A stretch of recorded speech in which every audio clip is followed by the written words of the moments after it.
Pasen nuestros panelistas, por favor, también, porque tenemos transmisión en vivo y tenemos que estar. El doctor Patricio Ortiz está por aquí.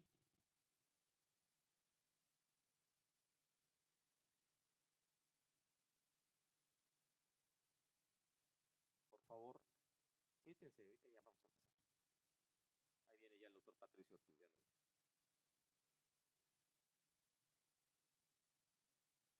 Pues muchas gracias a los que están aquí temprano. Ahorita, como ven, este evento es híbrido, entonces tenemos conexiones. Sí les voy a pedir, sobre todo a los profesores, están aquí para ajustarnos al tiempo porque tenemos varias actividades. Entonces vamos a comer, me dicen por favor en producción cuándo podemos empezar la transmisión, por favor.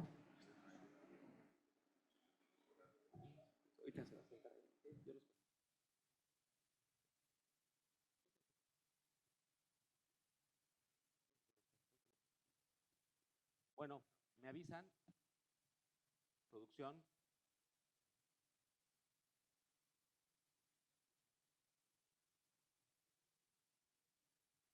Bueno, pues muchas gracias a los ponentes de este primer simposio. Y bueno, seguimos con las actividades de este día, de este viernes 17 de mayo, que es Día Mundial de la Hipertensión. Y bueno, tenemos nuestro segundo tema muy interesante, que ayer lo abordamos un poco en el taller, que se refiere a este hashtag que es Libérate de la vieja escuela en hipertensión arterial. Y la pregunta es si sigues atado a la vieja escuela en el diagnóstico. Ayer nos comentaban de los manómetros mercuriales, si sirven los nuevos, y pues hoy contamos con la presencia de grandes, de verdad, expositores nacionales e internacionales en este simposio como panelistas. Y bueno, sin más preámbulo, quiero agradecer al doctor Joaquín Jiménez No, nuestro presidente de aquí en Yucatán, anfitrión. Doctor, lo dejo para que usted presente el simposio y a nuestros ponentes. Gracias, doctor.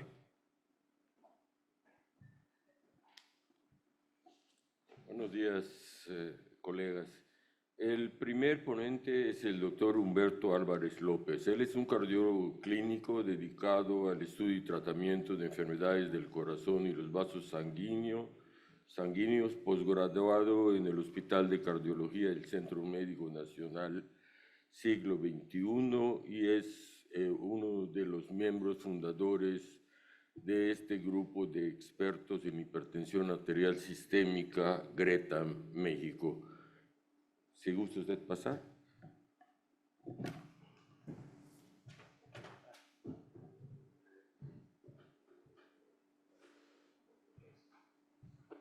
Gracias, doctor Joaquín. Pues agradezco la invitación a participar en este simposio. Y si me pasan la primera diapositiva, por favor.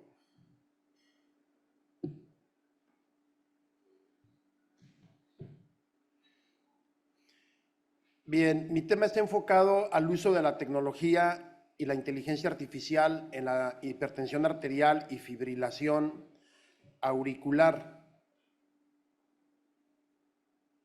¿No cambia?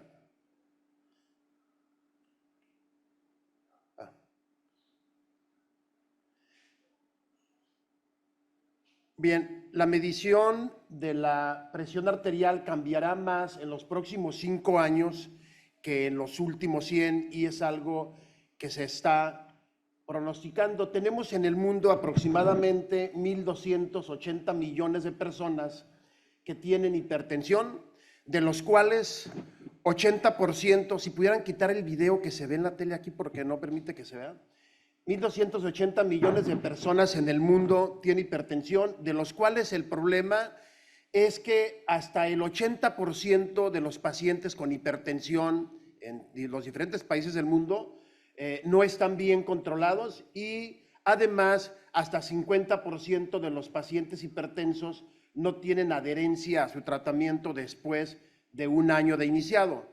Por lo tanto, estos porcentajes de diagnóstico, tratamiento y control siguen siendo bajos y para mejorar estas estadísticas tenemos que hacer algo.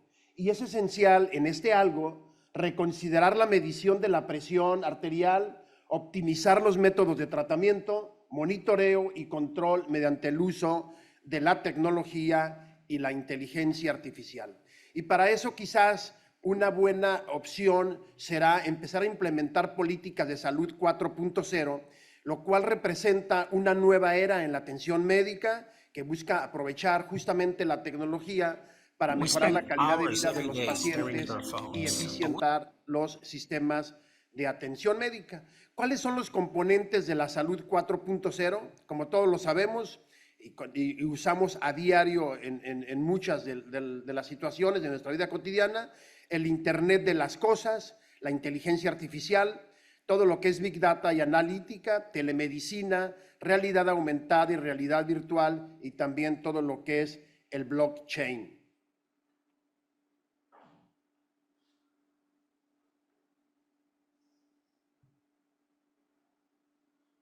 No cambia.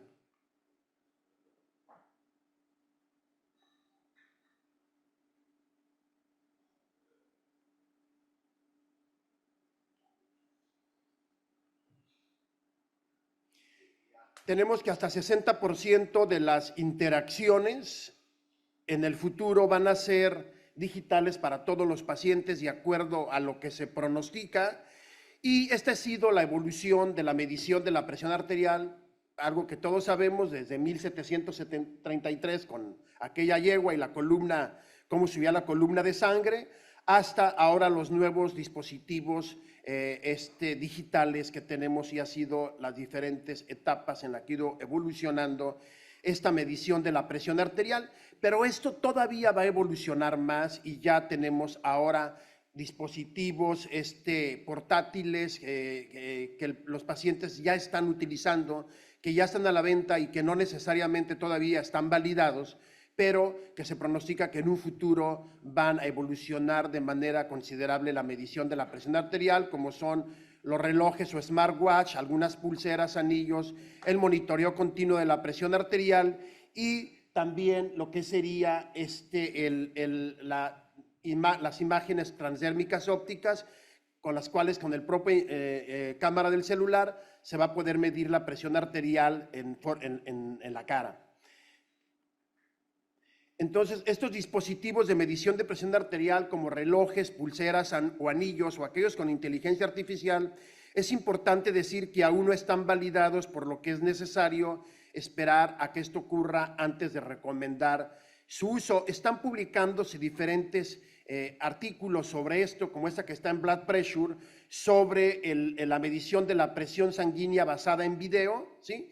Y con el smartphone, este programa que se llama Anura, y con esa tecnología de imagen transdérmica óptica. Esta es más o menos otras 3 referencias en las cuales se está evaluando, y al parecer esa es una tecnología que va evolucionando, y lo que hacen los pacientes es justamente nada más colocar la cámara de su celular o poner la cámara en su cara y estar viendo hacia el teléfono, y mide la presión arterial. ¿Y cómo es que la mide? Aquí le ponemos el clic y podemos ver así rápidamente cómo está haciendo esto.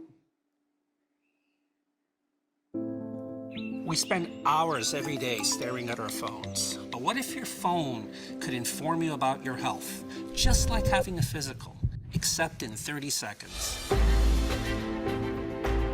Anura can provide a plethora of health information, all in the palm of your hand. The technology underlying this is called transdermal optical imaging, in short, TOI.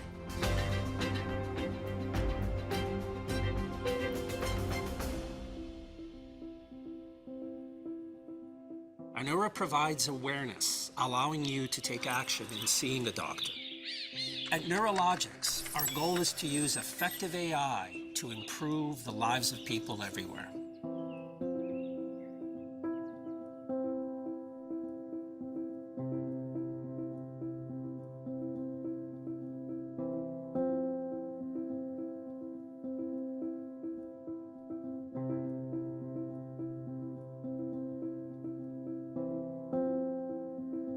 A otros parámetros también diferentes a la presión arterial, como podemos ver, como la frecuencia cardíaca, etcétera.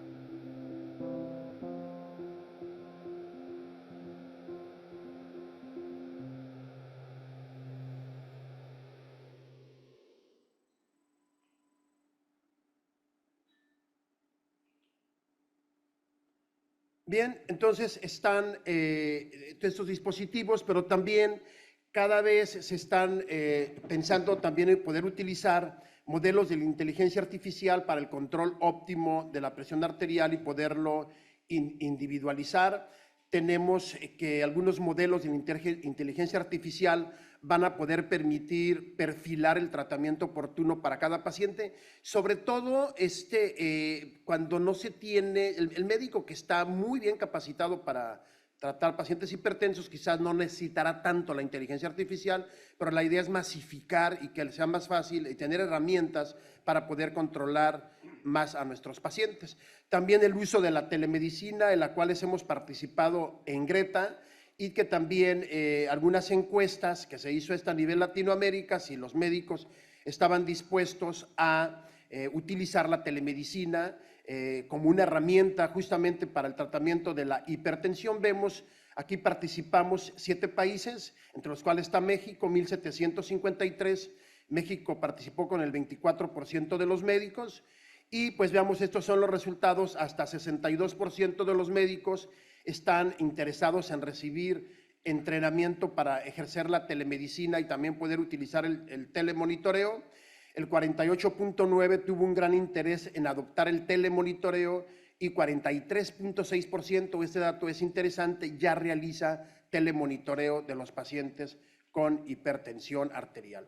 Estos son solo algunos ejemplos de cómo se puede documentar estas consultas en el expediente clínico para darles legalidad, y estos son solo algunos ejemplos de pacientes a los cuales se les ha dado servicio a través de la telemedicina.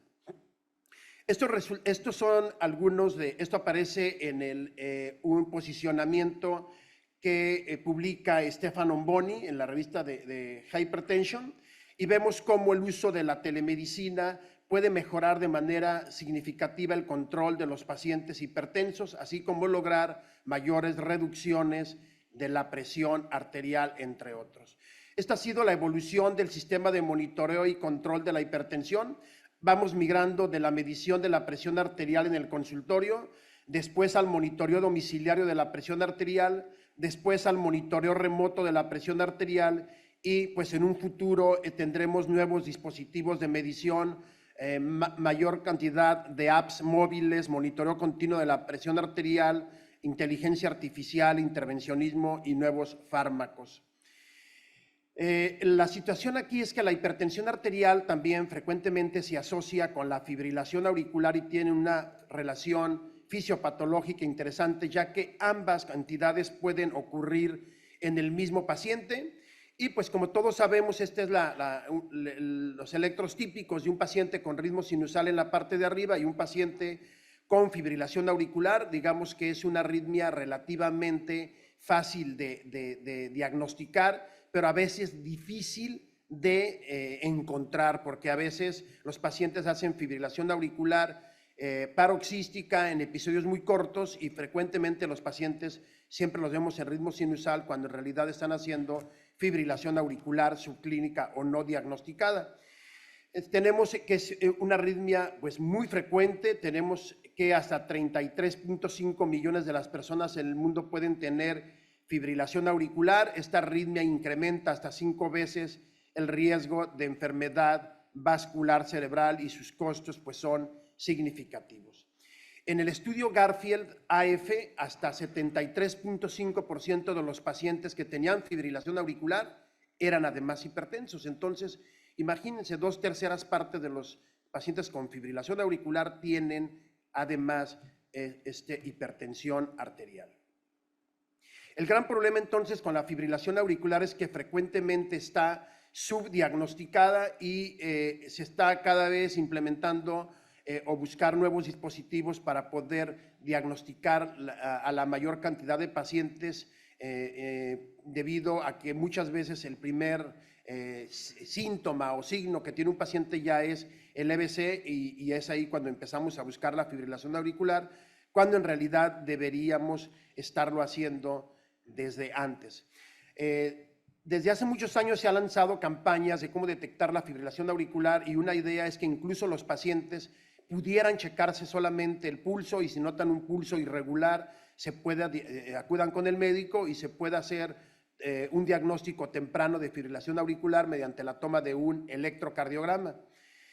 Pero han surgido mucho más dispositivos para la detección de fibrilación auricular, como todos ustedes lo saben, entre los cuales tenemos pues el más común, el electrocardiograma, los holters de 15 días, que son parches, algunos dispositivos portátiles, marcapasos, el holter implantable, está de dispositivo de cardia, algunos dispositivos de hombro, etcétera, para intentar, y está también el Apple Watch, para intentar diagnosticar la mayor cantidad de pacientes en el momento en que tienen los síntomas, o incluso como un hallazgo casual, ya que muchos pacientes con fibrilación auricular muchas veces tampoco tienen ningún síntoma, entonces podría tener alguna utilidad usar estos dispositivos. Es un dispositivo de hombro que incluye tanto la medición de la presión arterial y que además tiene estas placas metálicas de cardia para tomar al mismo tiempo el electrocardiograma y hacer un screening de ambas entidades, tanto de hipertensión como fibrilación auricular. Esta es la utilidad que podría tener la inteligencia artificial en el diagnóstico de la fibrilación auricular. Podría tener utilidad en la predicción del riesgo de desarrollar la enfermedad solo con ver un electro en ritmo sinusal o con una serie de parámetros clínicos y paraclínicos, predecir qué pacientes van a hacer fibrilación auricular. También nos ayudaría en realizar el diagnóstico, en el tratamiento óptimo y personalizado, en el control adecuado de nuestros pacientes, en el cálculo del riesgo de eventos trombóticos y de sangrado mediante estos sistemas, y en investigación en ensayos clínicos. Entonces, aquí están solo algunos de los artículos que se están publicando hoy en día sobre el uso de la inteligencia artificial, tanto en la detección, predicción y manejo de la fibrilación auricular, tanto con el electrocardiograma, incluso en ritmo sinusal, algunos parámetros que a veces son difíciles de ver para el ojo humano, se pueden ver cuando se alimentan a las máquinas con sistema de inteligencia artificial, pacientes que desarrollaron posteriormente fibrilación auricular y tienen un nivel de predicción hasta de 70-80%. Aquí tenemos con una sensibilidad de 79%, especificidad de 80%, datos que se están publicando. Aquí está cómo identificar pacientes con fibrilación auricular durante el ritmo sinusal mediante algoritmos de inteligencia artificial. Todo esto es lo que ya estamos viendo en las publicaciones, y también la predicción a corto plazo de fibrilación auricular utilizando un holter de 24 horas. Se han analizado miles de holters en pacientes que después desarrollaron fibrilación auricular y pues bueno, ya se vio el holter de 24 horas, qué características tienen esos pacientes, se alimentan las máquinas y se puede predecir qué pacientes pueden desarrollar fibrilación auricular. Ahí están parte de los resultados con sensibilidades y especificidades alrededor del 70%. También la inteligencia artificial va a tener aplicaciones en ayudar en el tratamiento de la fibrilación auricular, sobre todo para la ablación. Quiero terminar con esta diapositiva que menciona que los wearables y la inteligencia artificial ofrecen un potencial significativo en la detección temprana y el control de enfermedades como la hipertensión y la fibrilación auricular, y que estos dispositivos permiten el monitoreo continuo y en tiempo real de parámetros vitales, proporcionando datos valiosos que pueden ser después analizados por inteligencia artificial, y que la detección precoz de esas condiciones permitirá intervenciones terapéuticas más rápidas y personalizadas para nuestros pacientes. Muchas gracias.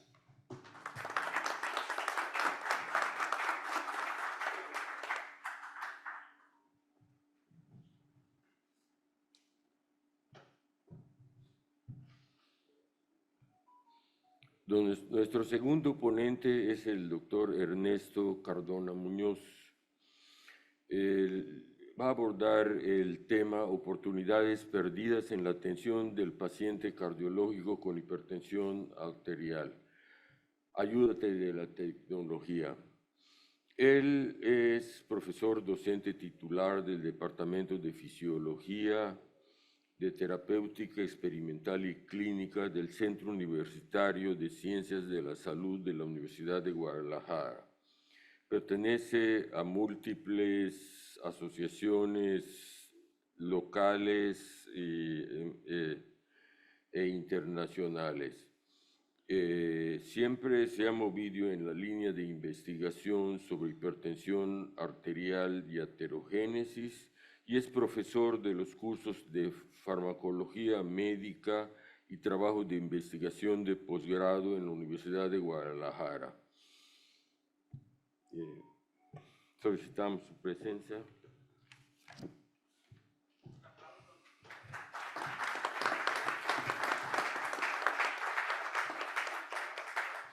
Muchas gracias, es para mí un placer estar aquí con ustedes y con este panel tan distinguido. Y realmente lo que voy a presentarles es un estudio que hicimos ahí precisamente en la universidad, en el cual el objetivo fundamental de este estudio era que haciendo un análisis en el cual vemos las características de nuestra población, vemos cómo la población se va haciendo cada vez más vieja, ¿sí? Cómo cada vez tenemos, la pirámide se va haciendo más angosta de abajo y se va ensanchando en cuanto a la edad. Vemos cómo México es el país que tiene la tasa de mortalidad y sobre todo de muertes prevenibles más altas de todo el OCDE. Vemos cómo el gasto comparativo en salud de México es el más bajo de todos los países del OCDE y vemos cómo la cantidad de la población que se ha quedado sin servicios públicos de salud cada vez aumenta más. Y en base a estos razonamientos decidimos hacer un estudio donde se atiende ahorita a la gente. ¿Dónde se atiende la gente? Se atiende en las farmacias. Ahorita las farmacias, los médicos de farmacia están atendiendo a casi el 70% de toda la población, del número de consultas que se da en el país. Entonces, por eso decidimos generar un modelo que nos pudiera permitir conocer qué está pasando en este sistema que es los que dan la mayor parte de atención.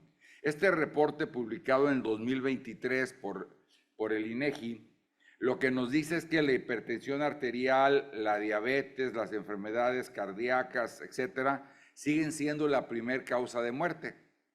Y entonces el componente cardiometabólico representa prácticamente el 80% de todas el motivo de la enfermedad.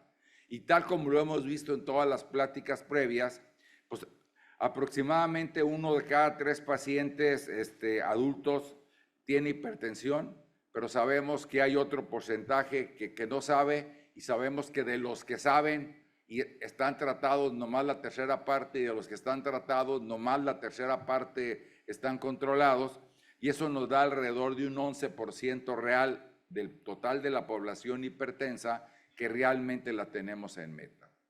Y bueno, todo esto, si lo sumamos a que México es el segundo país con mayor prevalencia de obesidad en el mundo, si tomamos en cuenta nosotros que México es el primer país con la tasa más alta de diabetes mellitus, y si tomamos en cuenta de que la prevalencia de fibrilación auricular, por ejemplo, tiene una línea, si ustedes ven, creciente con respecto a la edad, tenemos una población más vieja, pues tenemos que detectar, como decía el doctor Humberto Álvarez, y poder predecir quién tiene más riesgo de hacerlo y cómo la vamos a tratar.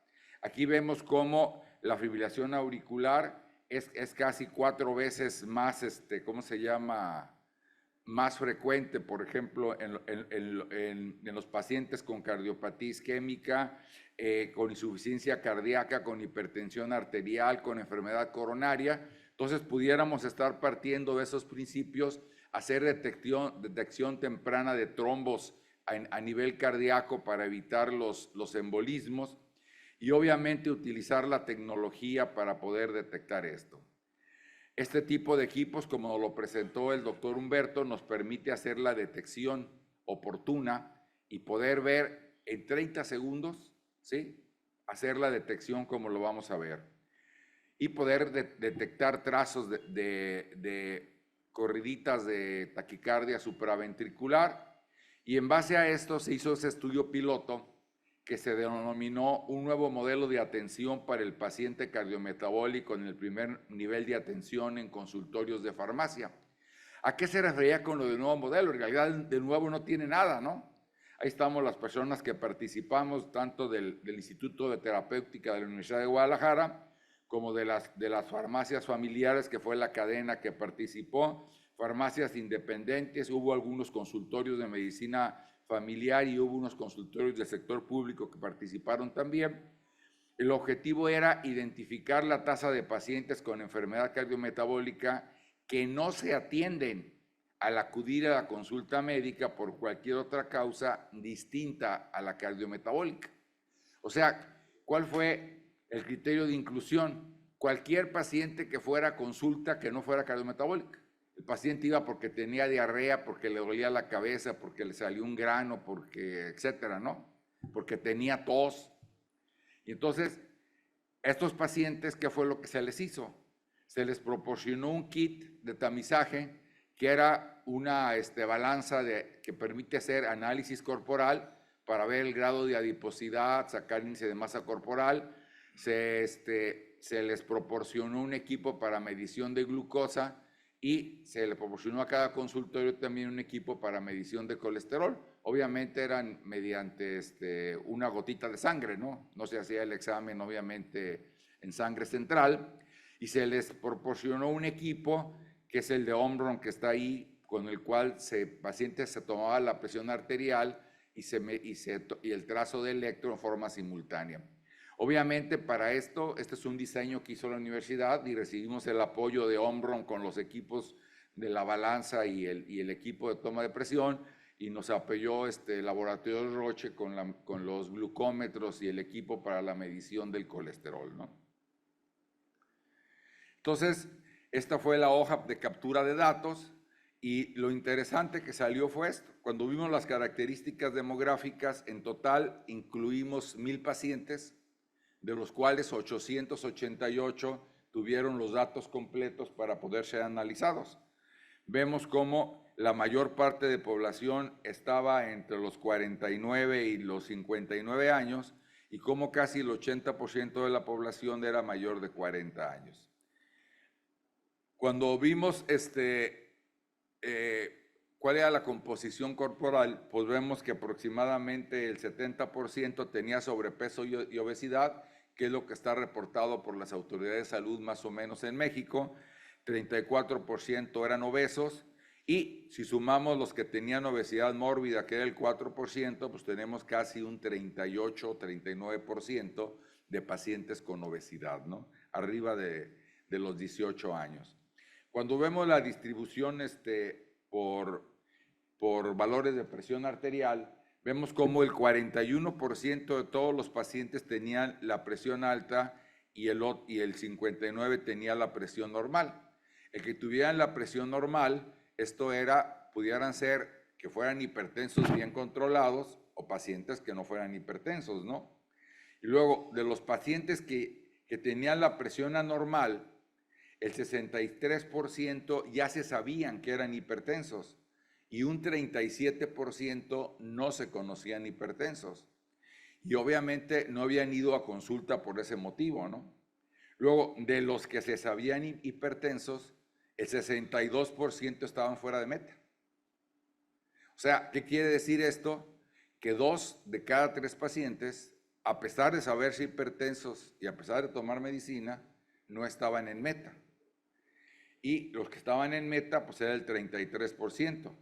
Y luego, de los pacientes que estaban con tratamiento, si se fijan, qué interesante, el 64%, que es casi a la misma proporción que estaban fuera de meta, estaban con monoterapia. A pesar que desde hace más de 5 años, la indicación de todas las guías es de iniciar el tratamiento con terapia combinada. O sea que esto no está permeando realmente a los niveles de atención como debiera ser. ¿Cuáles eran los fármacos más utilizados? Por los bloqueadores del receptor AT1. ¿Sí? Y se fijan, el 53% de los pacientes recibían bloqueadores del receptor AT1, un 14% IECAS, un 13% bloqueadores de calcio, 14% diuréticos y los menos utilizados, los beta bloqueadores. Cuando vemos en el aspecto de la glucosa, ¿sí? Fíjense ustedes cómo el 77% tenían menos de 140, el 16% entre 140 y 199 y el 7% arriba de 200. Y obviamente todos los pacientes que se veían diabéticos, el 95% sí recibía tratamiento, ¿sí? Esto no quiere decir que estuvieran en meta, pero cuando menos recibían tratamiento, ¿no? Vamos a ver qué diferentes en otras condiciones, ¿no? Sí, de los pacientes que tenían glucemia anormal, fíjense ustedes cómo el 33% estaba con 2 fármacos y el 57% estaba con un fármaco. Cuando que aquí también vemos cómo el 61% de los que tenían glucosa normal se sabían diabéticos, pero había un 39% de pacientes que tenían la glucosa anormal y no se sabían diabéticos. Entonces, fíjense qué porcentaje tan alto, porque decimos 1 de cada 3 pacientes que tenía glucosa anormal no se sabía diabético. Otra vez, ¿cuál era el medicamento más usado? Pues metformina, ¿sí? Y si estamos hablando de la prevalencia que teníamos de pacientes con hipertensión, etcétera, que se consideran pacientes con problema cardiovascular de acuerdo a las guías, pues tenían que estar recibiendo otro tipo de tratamientos para la diabetes según lo que dicen las propias guías de manejo para la diabetes mellitus, ¿no? Y en el colesterol el asunto estaba peor, porque ahí vemos cómo el 29% de los pacientes tenían el colesterol elevado, ¿sí? Y de los pacientes que tenían el colesterol elevado, el 82% no recibía tratamiento para el colesterol. Como que al colesterol es el que le hacen menos caso, ¿sí? Cuando sabemos que es el que tiene una relación más directa con enfermedad arterial coronaria. Y luego, cuando vemos grasa visceral, fíjense qué interesante, porque no es obligadamente índice de masa corporal, sino es realmente lo que es grasa visceral. Cómo hay una relación directa entre grasa visceral y aumento de la presión arterial. Y cómo también hay una relación que tiene tendencia lineal con grasa visceral y glucosa arriba de 140. Y algo que fue muy interesante, fíjense cómo el 7% de los pacientes que no se sabían que tenían arritmias, se les pudo detectar arritmias con la sola medición de los 30 segundos del equipo a la hora de la toma de la presión arterial.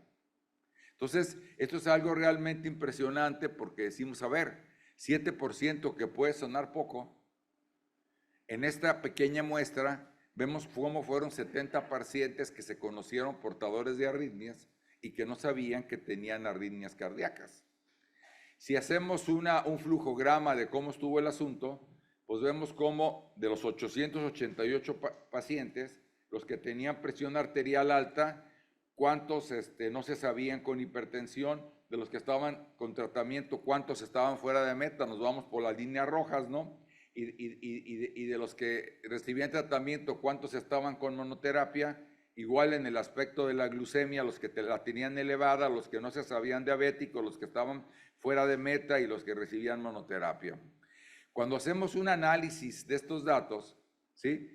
Vemos cómo el 8% de los pacientes, o sea, 70 pacientes, tenían sobrepeso y obesidad, tenían presión elevada y tenían glucosa elevada, o sea, eran pacientes de alto riesgo.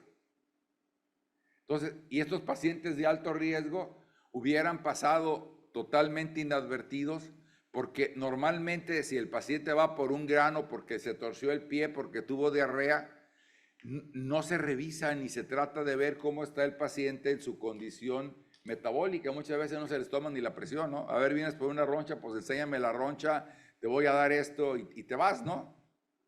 Y todos estamos perdiendo una oportunidad. Y 101 pacientes, o sea, el 11%, tenían cuando menos 2 condiciones, presión arterial elevada y glucosa elevada, ¿no?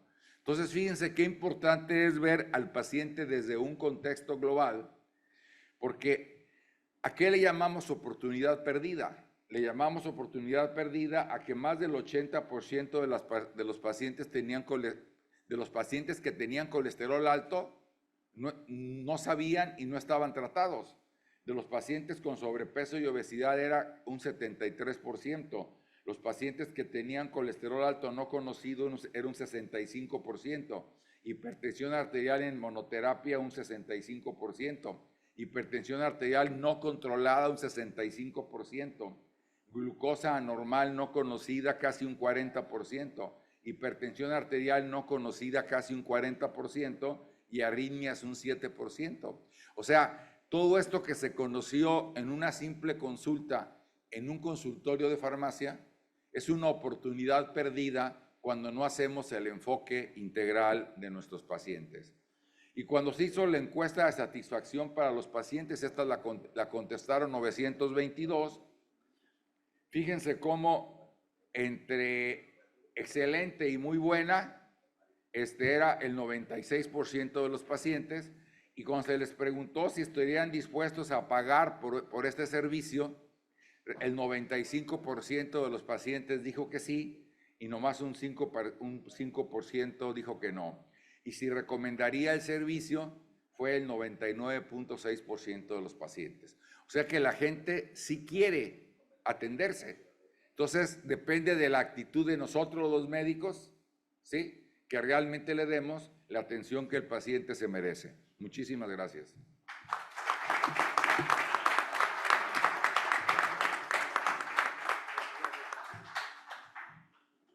Doctor Humberto, te pido por favor, si puedes agregarte. Muchas gracias, doctor Ernesto. Bueno, miren, tenemos tiempo para, si me pueden poner el contador, por favor, aquí, para este hashtag, libérate de la vieja escuela en hipertensión, y sí, creo que queda de acuerdo a las dos conferencias que vimos, magistrales, tanto del doctor Humberto Álvarez, bueno, nos habló de la inteligencia artificial, estas nuevas tecnologías para la detección y control de la hipertensión, y ahorita el doctor con este estudio muy interesante, clínico, que lo planteábamos desde ayer, cómo hay muchos pacientes que se nos están yendo en diagnóstico en la detección de estos factores de riesgo. Voy a aprovechar para presentarles a algunas personalidades que tenemos aquí. Contamos con la presencia del doctor Miguel Camafor Baucowski. El doctor Miguel Camafor es una de las autoridades en hipertensión arterial e insuficiencia cardíaca en el mundo. Él, yo sé que es un gran amigo, él es muy modesto, pero lo más les voy a dar algunos temas. Él viene es coordinador en el Hospital de la Medicina Interna, en el Hospital Clínic de Barcelona. Pero aparte, él es un miembro muy activo en la Sociedad Europea de Hipertensión y también de insuficiencia cardíaca. Es autor de más de 135 artículos y coautor libros. Es un profesor hasta la fecha, platicando yo ayer con él, sigue dando clases. Y como todos nosotros, es un apasionado de la hipertensión arterial. Entonces, yo creo que eso es lo más importante. Doctor Miguel, muchas gracias por venir a Yucatán, a México. Un aplauso al doctor, que va a estar con nosotros estos 2 días compartiendo paneles y compartiendo conferencias. Muchas gracias. Y obviamente el doctor Patricio Ortiz, que también está aquí con nosotros. Él es cardiólogo clínico del Instituto Nacional de Cardiología, jefe del 9º piso. Y aparte también, no quiero ser muy modesto, Patricio, entre tantas cosas, también es un apasionado por la hipertensión. Él ha sido un pilar, quiero decirles, no lo quiere decir, pero para que las cosas en México estén cambiando un poco a nivel del tratamiento. Y de verdad, Patricio, te agradecemos mucho el apoyo que le has dado a Greta, y bienvenido, Patricio. Muchas gracias al doctor Patricio. El doctor Jiménez, nuestro presidente, que ya sabemos que es nuestro anfitrión, doctor. El doctor Fernando Herrera, que hace rato lo presentamos. Gracias, Fernando, también de Yucatán, cardiólogo. Y bueno, Humberto, y el doctor José Manuel Enciso, que lo veo por allá también. Doctor José Manuel Enciso, ¿qué le digo? Presentación. Él fue expresidente, acaba de tener la presidencia de ANPAC, presidente de ANCAM. Bueno, falta otra expresidencia, nada más la de México, doctor. Yo creo que ya con esa terminaría para completar todas las presidencias en México. Muchas gracias, doctor. Mucho cariño. Bueno, vamos a empezar. Voy a aprovechar. Aplausos al doctor. Tengo muchos. Les voy a hacer preguntas directas. Quiero empezar con el doctor Miguel. Allá en España, a veces pensamos en primer mundo, lo vemos así. ¿Qué tanto utilizan esta tecnología para detección, así como el estudio que hizo el doctor Cardona en Guadalajara? Sí, es problemático porque, no sé si funciona esto. Sí. Sí. Es problemático porque son tecnologías que hay y son estudios poblacionales que creo que son muy interesantes. Y antes he felicitado al doctor Cardona y creo que eso es algo que se debería de hacer en todas partes. El problema está que a nivel de lo que son los responsables, quién va a hacer estos estudios, quién los va a pagar, no hay un acuerdo. No hay un acuerdo ahora mismo y yo creo que de todo lo que se ha expuesto hasta ahora, la primera preocupación que deberíamos de tener es: existe una tecnología, esta tecnología va a ser útil en el futuro. Yo creo que ustedes hicieron un esfuerzo enorme con el tema de las combinaciones simples, pasarlas a combinaciones múltiples de fármacos, y eso creo que es un ejemplo para todos los demás. El problema es convencer a los gobiernos de que tienen que invertir en estas tecnologías y tienen que invertir en estudios poblacionales, porque si no tenemos estos estudios poblacionales patrocinados por entidades públicas, vamos a quedar con un desconocimiento total y absoluto. Y este es un problema que nosotros ahora mismo tenemos políticos en España de mente muy corta que piensan más que nada en reducir el coste durante su mandato, pero no piensan en lo que sería la inversión en este tipo de actividades, que creo que son muy beneficiosas. Gracias, Miguel. Y ya que aprovechando que hablas de inversión en los gobiernos, aquí está Patricio, que tú has estado un poco y conoces el sistema. ¿Cómo has visto este cambio, sobre todo en hipertensión, que estamos viendo la hipertensión arterial, que es el principal factor? ¿A qué nos enfrentamos con los problemas que tenemos y no podemos cerrar de abasto, problemas de que no llega a todas las clínicas, este acceso, esta utopía de tener acceso a todas estas tecnologías? Obviamente para detectar, porque ayer un doctor nos decía justamente, es que cómo va a comprar la gente un aparato. Yo se le medía la presión diario en mi casa, nos comentaban ayer. ¿Qué opinas dentro de qué sabes tú o qué opinas sobre este tema, Patricio? Fíjate que es acceso a lo que tenemos, es el tema de salud en el mundo ahora, ¿no? Tenemos fármacos capaces, tenemos métodos diagnósticos más capaces y el acceso es el tema. Entonces ahí se han hecho esfuerzos grandes para tener más acceso y creo que vamos por buen camino. Creo que las cifras de hipertensión se están aplanando y en ese sentido iríamos bien.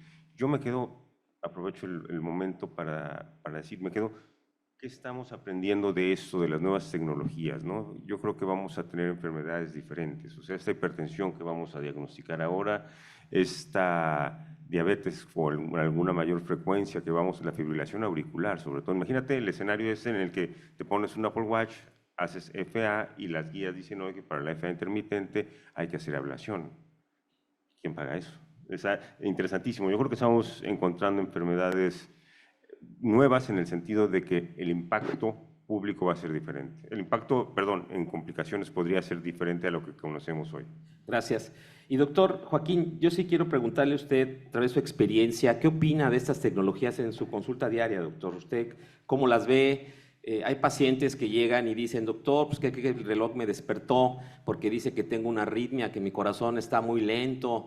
O pacientes que le dicen, no, eso a mí, yo quiero que usted me tome la presión. ¿Qué opina usted, doctor, sobre estas tecnologías? Pues es una cosa bastante interesante porque yo he estado viendo con el paso del tiempo que los algoritmos para detectar alzas de presión arterial, pero más que el alza de presión arterial, la detección de arritmias cardíacas de los dispositivos que ahorita se encuentran en el mercado, muchos de ellos que van a la consulta y me llevan su trazo congelado de electrocardiograma, realmente son pacientes que tienen fibrilación auricular. Incluso en las guías terapéuticas del 2023 sobre manejo de la hipertensión arterial manejo de la fibrilación auricular, ya muchos investigadores empiezan a decirle a la gente que tienen esta entidad que se llama riesgo prefibrilatorio, que se compren perdón por el comercial, su Huawei, porque saca unos trazos de presión arterial que a mí me han llamado muchísimo la atención por su calidad, en el que puede uno ver perfectamente la onda P, el complejo QRS, pero volvemos a caer tema que el doctor Patricio acaba de abordar. Vamos a detectar muchas fibrilaciones auriculares. La mayoría son fibrilaciones auriculares paroxísticas y la mayoría de las guías dice que estas fibrilaciones paroxísticas son los candidatos ideales para ablación, que es un procedimiento bastante costoso, o sea, y que puede requerir a 5 años una segunda o tercera serie de tratamientos electrofisiológicos. Desde el punto de vista científico es una ayuda y desde el punto de vista económico para los sistemas de salud, sobre todo los de Latinoamérica, cuando empiecen a publicitar mucho estas nuevas cosas que salieron en las guías terapéuticas, quién sabe cuántas revoluciones vamos a tener de nuestro país hasta la Patagonia. Excelente comentario, doctor. Muy bien. Y Fernando, doctor Fernández, déjeme que le diga a Fernando, porque fuimos compañeros residentes en cardiología. ¿Estamos atados a la vieja escuela en la hipertensión? Te pregunto porque juntos hicimos cardiología y la realidad, y lo comentamos ayer en los currículos, incluso de pregrado, no nos hablan mucho de hasta ni cómo tomar la presión. ¿Tú qué opinas, Fernando? Pues yo creo que, como todo, es cuestión de tiempo. La mayor parte de las personas cuando estudiamos en la carrera nos decían que el aparato de mercurio pues, es el gold estándar y era muy difícil salirse de tomar la presión arterial del consultorio, y la gente creía que tomar la presión del consultorio era la mejor opción porque el médico sí sabe tomar la presión arterial. Y actualmente, pues con base a, pues, a la evolución de las nuevas tecnologías, ya le estamos recomendando al paciente que tenga en su casa un aparato pues, recomendado, validado.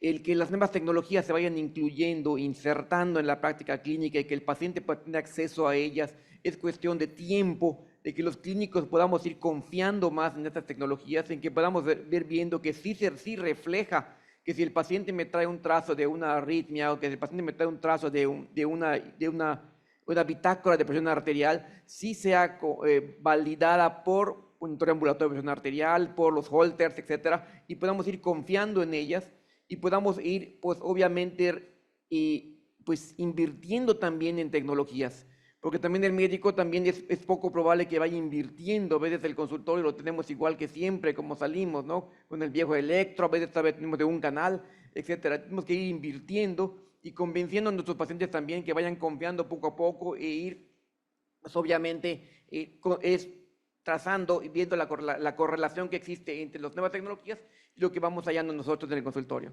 Gracias, Fernando. Y ahora quiero preguntar al doctor Enciso, ya que subió aquí al estrado. ¿Hemos notado algún fenómeno de sobreexposición a la tecnología? También puede hacer daño. Por ejemplo, el uso de los celulares. Actualmente hay lesiones cervicales de la gente. Vemos con los equipos electrónicos que hay gente que se obsesiona y se pone muy ansiosa de ver la presión a cada rato. ¿Hay algo que se vea, algún estudio clínico, que también la exposición excesiva a la tecnología puede causar efectos en los pacientes, doctor? Sí, obviamente tenemos todo tipo de pacientes, ¿no? Enfrentamos a todo tipo de pacientes y ese es un extremo entre los irresponsables y los negligentes totales, a los obsesivos que realmente están con el teléfono permanentemente ya comunicándose, mi aparato, etcétera, etcétera. Entonces yo creo que todo esto tiene que el médico aprender a controlarlo, modularlo, a efecto de que evitar esa, que se convierta en una observación obsesiva por parte de los pacientes, que incluso le genere mucho más ansiedad y depresión. Pero eso quizás sea lo menos, lo más es la negligencia, la indolencia, por así decirlo, la indolencia por parte de la población acerca de todos estos problemas.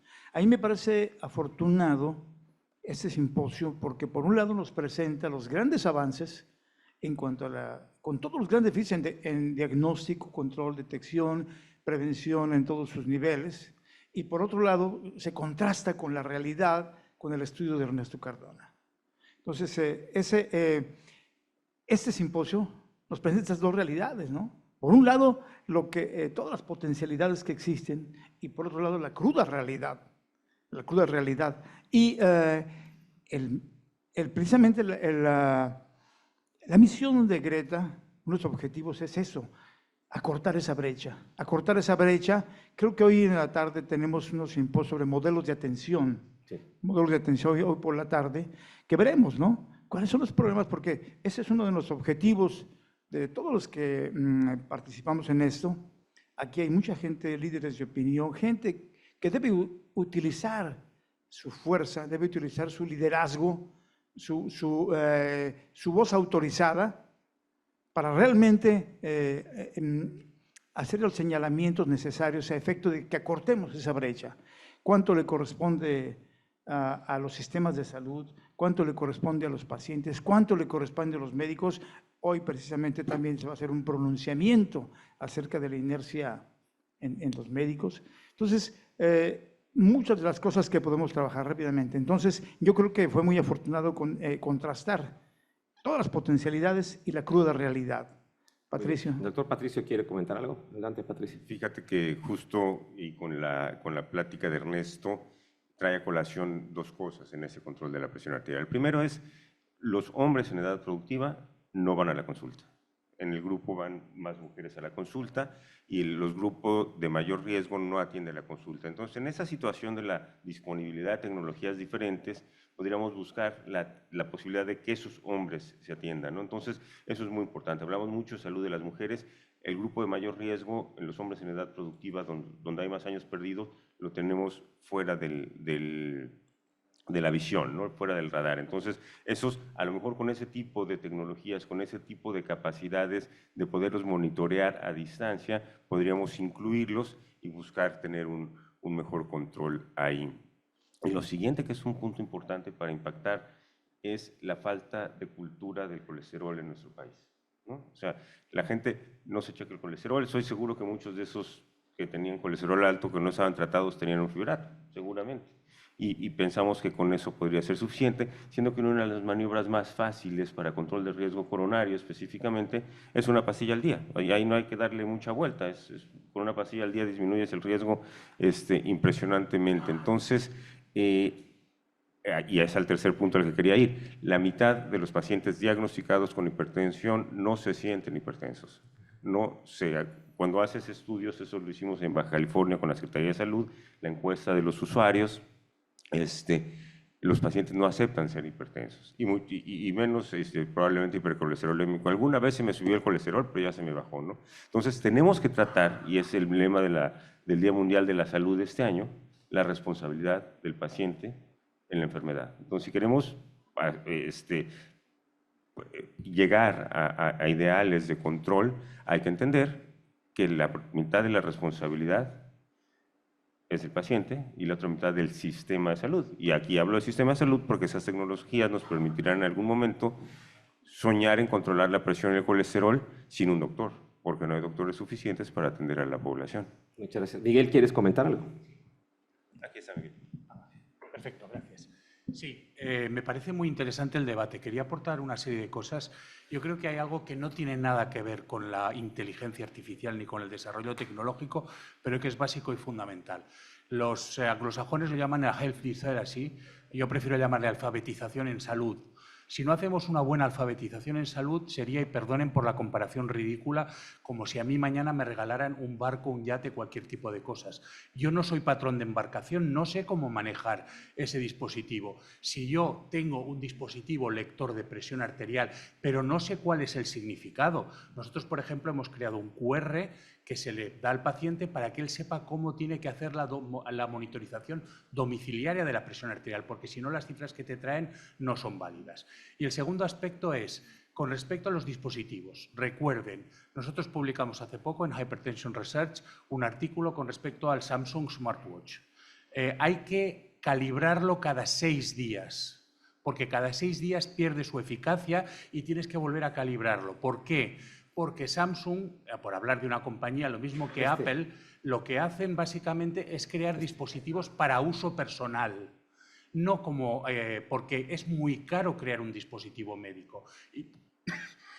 y por lo tanto no van a hacerlo. Por lo tanto hay que saber las limitaciones que tiene. Y si tú haces además alfabetización en salud, como decíamos antes, muchas de las consultas que están apareciendo, por ejemplo en España, de gente, ay, es que el reloj me ha avisado de que tengo una alteración, no aparecerían. Por lo tanto, creo que es muy importante. Y el tercer punto y el último, soy muy breve, saben ustedes que tengo una gran relación con Corea del Sur. En Corea del Sur el control de los factores de riesgo cardiovascular es ejemplar. ¿Por qué? Porque en una conversación que tuve con el que era director de salud en ese momento, me dijo: nosotros hemos introducido el chequeo obligatorio para todo habitante a los 30 años. Todo habitante a los 30 años tiene que hacerse un chequeo de colesterol, de glucosa, de presión arterial y de obesidad. Y esto es lo que decíamos. Normalmente tú estás trabajando, si el gobierno no te introduce un tipo de actividad, no vas a ir al médico. Muy bien. Pues mire, ya tenemos rápidamente, quisiera un comentario final de nuestros ponentes, doctor Humberto y doctor Cardona, nada más para cerrar el simposio, por favor, Humberto. Bien, pues mi comentario sería en que el uso de la tecnología representa una oportunidad para mejorar los porcentajes. Hay que ser muy cauteloso en adoptarla, muy mesurado en adoptarla, aconsejarla y desaconsejarla si todavía no están validados, porque no necesariamente cualquier equipo que esté a la venta será suficientemente confiable. Habrá que esperar que sean las autoridades de salud quienes nos digan qué hay que hacer en este sentido. Doctor Cardona, por favor. Sí, bueno, yo creo que el comentario básicamente sería: el problema es educación. O sea, mientras que no eduquemos a los pacientes y no nos eduquemos los médicos, porque hay que tomar en cuenta eso, mientras que no cambiemos la cultura a una cultura de responsabilidad, o sea, tenemos que hacerle al paciente sentir que es responsable de lo que hace y lo que deja de hacer, y al médico que es responsable de lo que hace y de lo que deja de hacer, ¿sí? Porque como dicen, se puede pecar de pensamiento, palabra, obra y omisión, ¿no? O sea, también el no hacer nada es algo grave. Entonces yo creo que ese es el principal problema. Hay que educar a cómo se deben de hacer las cosas, hay que procurar proporcionar los recursos, ¿sí?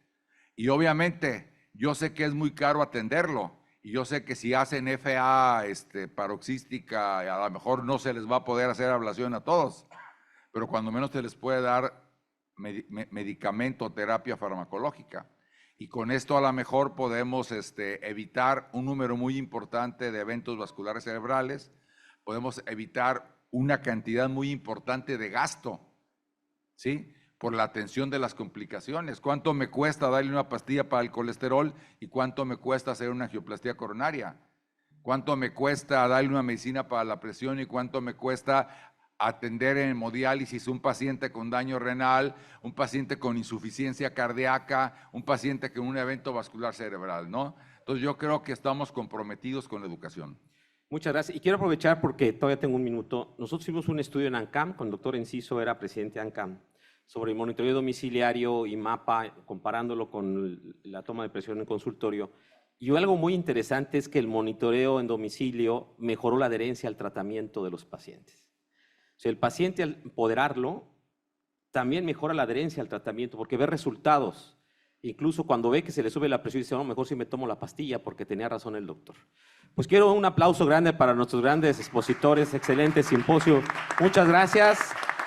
Los dejamos tantito en la transmisión en vivo en lo que presentamos el siguiente simposio. Gracias.